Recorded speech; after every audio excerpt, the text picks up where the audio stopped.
আর ওখান থেকে একটা সিরিয়াল ধরবো জুবটা পইরা সব বর্ডার পর্যন্ত। বিমান হামলা করতে পারবেন বাংলার জমিনের বুকে, ইমান হামলা করতে পারবেন না। বিমান হামলা চলবে, ইমান হামলা চলবে না। এই 18 কোটি তৌহিদবাদী জনতার ইমান যে আছে, এই ইমানে কোনো হামলা চলবে না।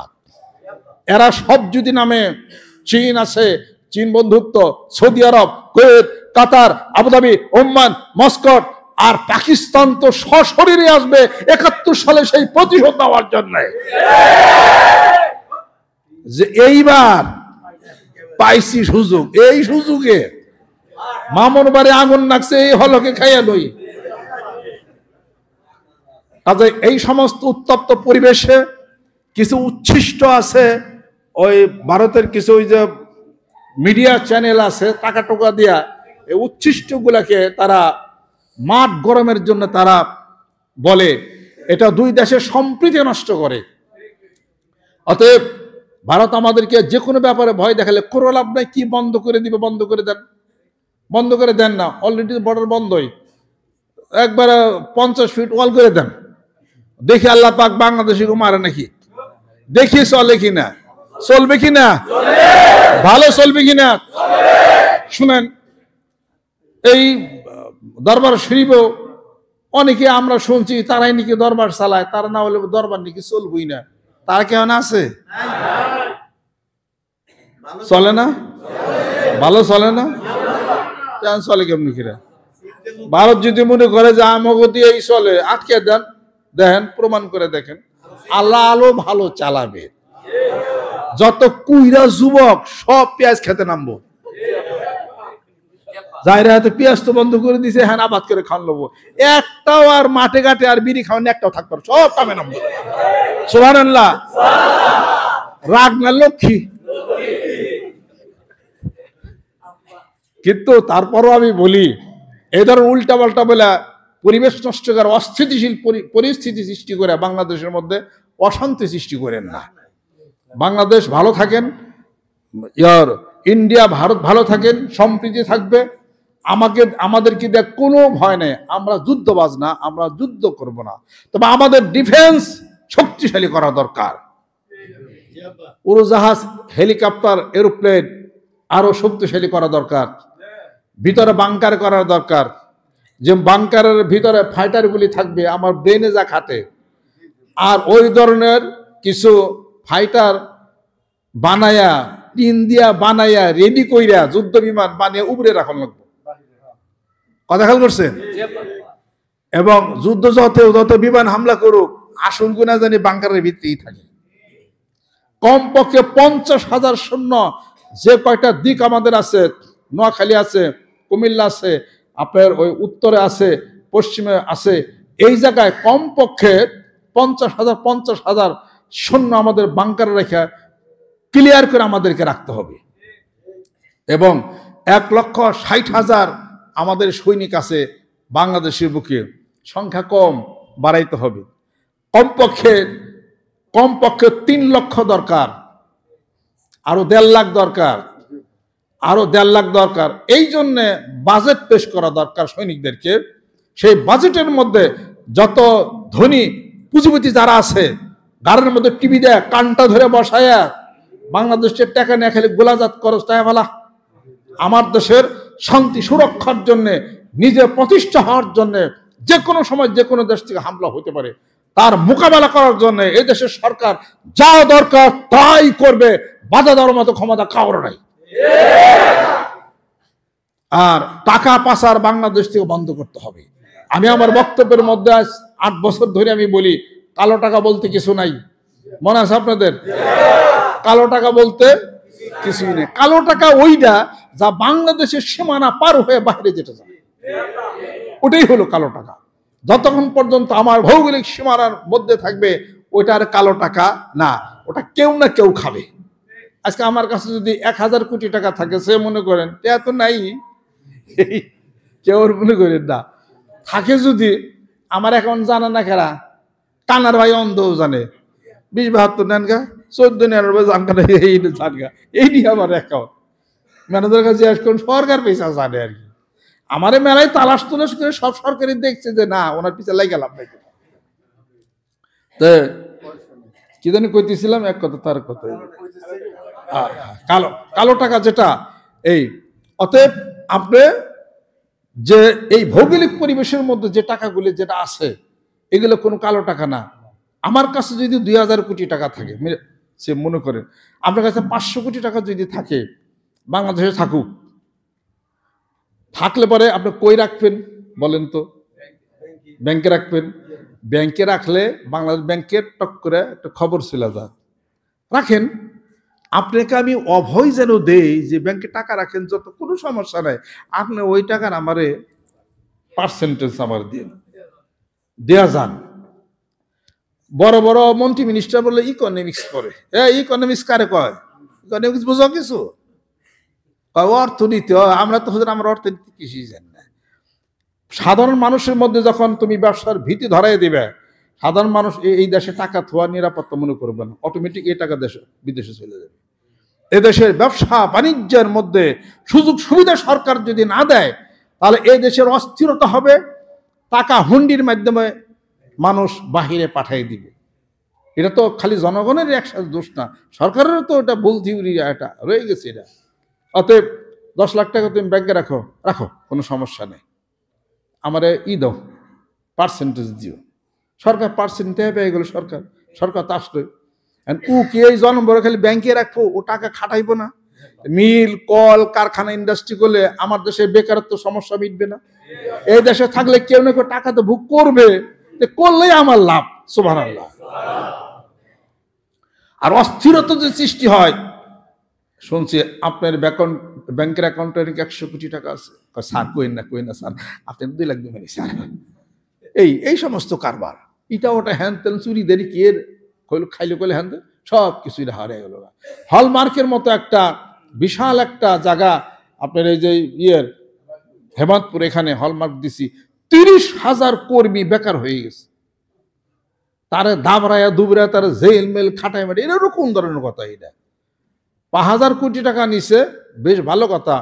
বিশাল একটা প্রতিষ্ঠান করছে, তো তার যদি দইরা জেল খাটিয়া যদি তারে মাইরা ধরে দেয়, এখন ওটা তো পরিত্যক্ত পড়ে রয়েছে, তাহলে তো আমার ক্ষতি।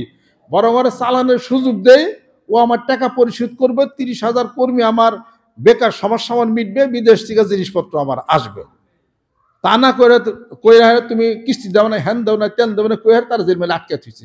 এমনকি টাকা উদ্ধার করা পারছে সরকারে? হলমার্ক বেরার প্রতিষ্ঠান বন্ধ হয়ে গেছে। এটা কোন ধরনের থিওরি কিনা? পচা থিওরি এটা। জনগণের সাথে আপন যদি হইতে না পারে, জনগণের সাথে পুলিশ ডিপার্টমেন্ট যদি আপন হইতে না পারে, তাহলে পরে কোনোদিন দেশে শান্তি এটা কখনই এটা আসবে না। এটা আর এইটার জন্য হলো পূর্ব শর্ত একটা, যে এই দেশে আপনার ব্যক্তি স্বাধীনতা, কথা বলার স্বাধীনতা, এই স্বাধীনতা প্রতিষ্ঠা অবশ্যই করতে হবে। স্বাধীনতা প্রতিষ্ঠা আপনাকে অবৈক্য করতে হবে। গণতন্ত্রের হিসাবপত্র আপনাকে আনতে হবে। গণতন্ত্রের হিসাবপত্র আপনাকে সেট আপ দিতে গেলে একটা নিরপেক্ষ নির্বাচন হলো দরকার। নিরপেক্ষ নির্বাচিত সরকারের উপরে বিদেশের সমস্ত বিনিয়োগকারী লোক যারা আছে তারা আস্থাশীল হবে। সুবহানাল্লাহ। আজকে কানাডা আস্থাশীল হবে, অস্ট্রেলিয়া আস্থাশীল হবে, তারপরে আমেরিকা আস্থাশীল হবে না। সত্যিকারের ভাবে জনগণ তাকে চায়, জনগণের ম্যান্ডেট নিয়েই সে ক্ষমতায় গেছে। অতএব মানুষ বিনিয়োগ করবে, বিভিন্ন দেশ বিনিয়োগ করবে। আর যদি তা না হয়, অস্থিরতা চলে আসবে। অস্থিরতা যখন হবে, বিদেশি বিনিয়োগ তখন থাকবে না। বিনিয়োগ না থাকলে এই দেশ রিজার্ভ ফান্ড নামতে নামতে দেশ দেউলি হয়ে, দেশ মারামারি, কাটাকাটি, খুনাহানি, তারপরে চাঁদাবাজি, বিষয় বৃত্তান্ত সব কিছু এটা হয়ে যাবে। কিনা আপনার পেটে যদি ভাত না থাকে, তাহলে আপনি কি করবেন? আপনি তো চাক্কুনে বেরোবেন, মারামারি, খুন, হ্যান, এগুলো কেন হচ্ছে? কেউ কাউকে শক্তিশালী হয়ে কেউ কাউকে খুন করছে, আপনি হয়তো ফিরাচ্ছেন না। কেন ফিরাচ্ছেন না? এর যদি কিছু বলি, তাহলে পরবর্তীতে সামনের ইলেকশন ও আবার ভোট দেবে না। কথা লক্ষ্য করছেন? ও আমাকে ভোট দিবে না, এই ধরনের হলো কথা। অতএব যদি সুষ্ঠু একটা কাজ বাংলাদেশে যদি হয়, তাহলে শান্তি ফিরে আসবে। যেরকম সুবহানাল্লাহ।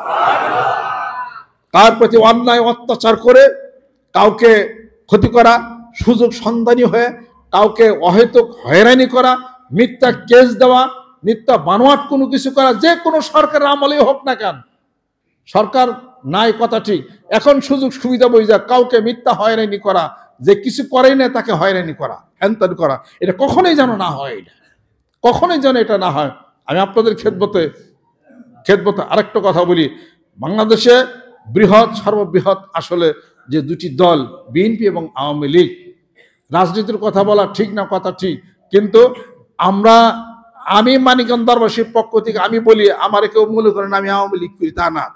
এই বৃহৎ দল এই আওয়ামী লীগ, এই দলটাকে যে ব্যান করার যে কথা হচ্ছে, মানিকগঞ্জ দরবাসী থেকে আমার কথার দায়িত্ব আমার কাছে, কখন এই দল ব্যান করার প্ল্যান আপনারা করবেন না। এই দলকে যদি সরকার ভাবে যে ব্যান করেন, চরম ভুল করবেন। শোনেন, আওয়ামী লীগ গভর্নমেন্ট চরম ভুল করছিল ওই জামাত ইসলামকে ব্যান করে। আওয়ামী লীগ গভর্নমেন্ট এই জামাতকে ব্যান করছিল, এটা চরম ভুল সিদ্ধান্ত। এখন আবার সুযোগ পায় যদি আওয়ামী লীগকে ব্যান করেন, এটা আপনাদের আর একটা চরম সিদ্ধান্ত। প্রচলিত আইনে দোষ অপরাধ কেউ করতে পারে, খুন খারাপি করতে পারে, কেউ গুম করতে পারে, প্রচলিত আইনে সেটা তার বিচার সালিশ হবে, তাকে জেল হাজত খাটাইতে পারেন, অনেক কিছু এটা হইতে পারে এটা। কিন্তু একটা দলকে ব্যান করবেন, এটা নিচের ঠিকানে আরম্ভ করে একটা শক্তিশালী দল বাংলাদেশের বুকে। আওয়ামী লীগ কি এখন মরে গেছে নাকি? আওয়ামী লীগ আছে না? শোনেন, আওয়ামী লীগের সময়ে যখন আওয়ামী লীগের ছাত্রলীগ, যুবলীগ, তাঁতিলীগ সবাই মনে করছিল জামাত শিবির মোটামুটি ভাবে বাংলাদেশ নিপাত হয়ে গেছে, মনে করছিল না? কেউ মরছে, কেউ গুলি খাইছে, কেউ গুম হইছে, হ্যানত্যান হইছে, এত কিছু হয়েছে। আসলে কি জামাত শিবির নিপাত হয়েছে? অনেক জামাত শিবির বাইরের কোন জায়গা থেকে কথা খেয়াল করছেন? মিছিল হলে হাজার হাজার লক্ষ মানুষ, সব জায়গায় দেখা যায় জামাত শিবির ঘটনা, ঘরে ঘরে জামাত শিবির, অথচ দাঁড়িয়ে নাই করা, কেউ ঠিক পায় না তাদেরকে। এখন সব সেক্টরে জামাত শিবির আইলো কোন জায়গার থেকে? অতএব এখন মনে করেন ওই আওয়ামী লীগও আস্তে আস্তে থাকবে ডুব দিয়া, কথাটি ঘরে ঘরে আওয়ামী লীগও আছে, এরা মনে রেখে দিন। বিচার একভাবে শুধু খালি করেন না। এরপরে যদি এদের খণ্ড অঙ্গ সংগঠন যেগুলো আছে, ছাত্রলীগ আছে, এরপর তাঁতিলীগ আছে, কৃষক শ্রমিক লীগ আছে, এগুলো একটা ছোট ছোট সংগঠন, অঙ্গ সংগঠন। এই সংগঠন কোথায় যে অপতৎপরতা হয় সেগুলোর ব্যাপারটা হলো আলাদা। কিন্তু বৃহৎ এই যে আওয়ামী লীগ যে দলটা আছে, এটাকে ব্যান করবেন, এই সিদ্ধান্ত চরম ভুল হবে। এই সিদ্ধান্ত আপনারা কখনোই নেন না। বরং আওয়ামী লীগ তারা নিজেরা মিলে ভালো ভালো মানুষদেরকে নিয়ে, তাদের মধ্যে যারা 2 নম্বরই ছিল এগুলোকে বাদ দিয়া তারা সুন্দর দল গঠন করে তারা আগামী নির্বাচন আসবে, এইটাই হলো সত্য, এটাই হলো সঠিক। তাহলে পরে সকলে নির্বাচনে আসুক, সেই সুযোগও তাদের দিতে হবে। আর দেশদ্রোহিতার কাজ যারা করছে, টাকা পয়সা নিয়ে ব্যাংকগুলা যা তারা করছে, অবশ্যই তাদেরকে ধরে নেয়, সেই টাকা বাংলাদেশের এই ব্যাংকে জমা করা হোক। যেরকম আমি আপনাদের খেদমত আরজ করতে চাই, আমি কোনো দলের লোক না, মনে রেখে দিন। আমি আগে থাকতে বলি, আমি কাউরে ভয় করি না, আমি আল্লাহ পাককে ভয় করি। দেশের জন্য যাহা শান্তি, যাহা ভালো সেটা। বাংলাদেশের মুখে যে একটা সমস্যার সৃষ্টি হচ্ছে, যেটা হিন্দু উগ্রবাদী যে একটা হিসাবপত্র, একটা ইসকন, আপনারা অনেকে মনে করেন আমরা প্রতিবাদ করি না, দরবারে কইতো এই জন্য মাঠে কইলে প্রতিবাদ বোঝা যেত নাকি কনি না। এই তো সময় যদি হয় মানিকগঞ্জ অসীম মাঠে নামবে, কোনো সমস্যা নাই। আমি কোরআন এবং হাদিসের পক্ষে আমি মাঠে নামবো, আমি কোনো দল করি না। তবে আমার কথা উদাত্ত আহ্বান হলো এই ইসকন, এটা হলো হিন্দুদের মধ্যে মুসলমানদের মধ্যে বিভাদ সৃষ্টি করার জন্য আর একটা নতুন একটা দল বেরিয়েছে। এটা বাংলাদেশে যেন স্থান দান করতে যেন না পারে। এটা হিন্দু সম্প্রদায়ের সাথে মুসলমান সম্প্রদায়ের সম্প্রীতি নষ্ট করার একমাত্র মাধ্যম হলো সেই হলো ইসকন।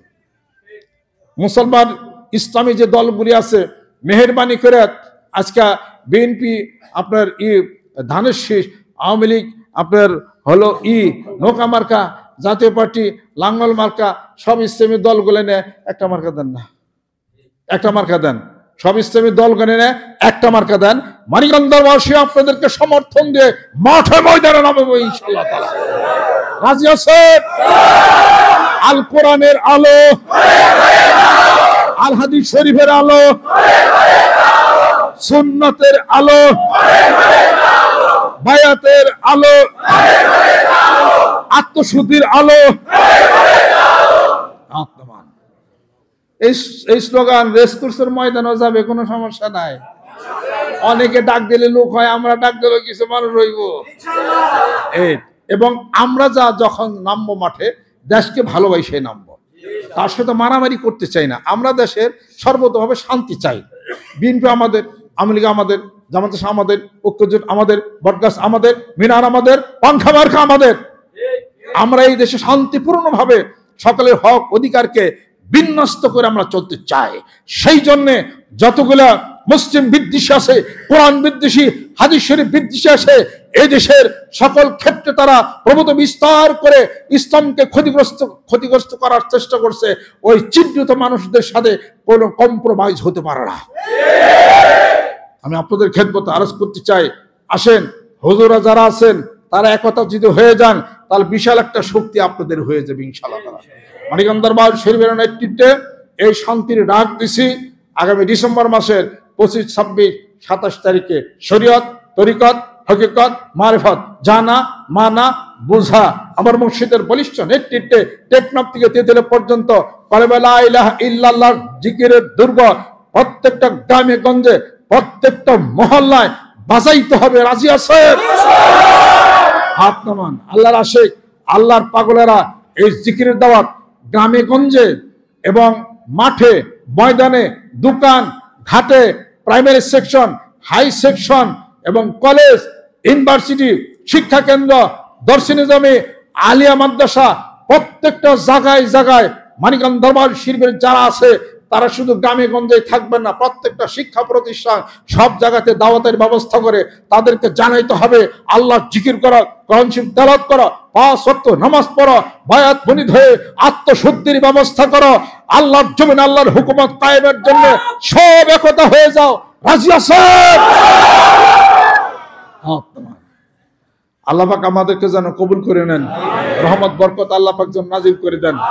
তবে যে কোনো দ্রুত পরিস্থিতিতে ইসলামের প্রতি একটা হানা আসে, এই দেশের প্রতি হানা আসে, ইনশাআল্লাহ তাআলা আপনারা কান উঁচু করে থাকবেন। সময় হলে আমার একটা টেলিফোন বাজবে, তখন যদি বলি যার যা কিছু আছে, কাশি আছে, দাও আছে, আর 2.5 হাত বাঁশের গুড়াইচা আছে, যেটা হুকুম তুমি হেঁটে নিয়ে যাবে। হ্যাঁ, কিছু না থাকে মান্দারের ডাল তো আছে, কিছু না থাকে জিকার নলা তো আছে, আনম একটা কিছু ইনশাআল্লাহ, চিন্তার কোনো কারণ নাই। আমি আপনাদের খেদমতে আরজ করতে চাই, আল্লাহর ইশক, আল্লাহর প্রেমে ভালোবাসা আপ্লুত হয়ে প্রতিবেশী দেশ সম্প্রীতি রাখতে চাই। কোনো সমস্যা ইনশাআল্লাহ তাহলে হবে না।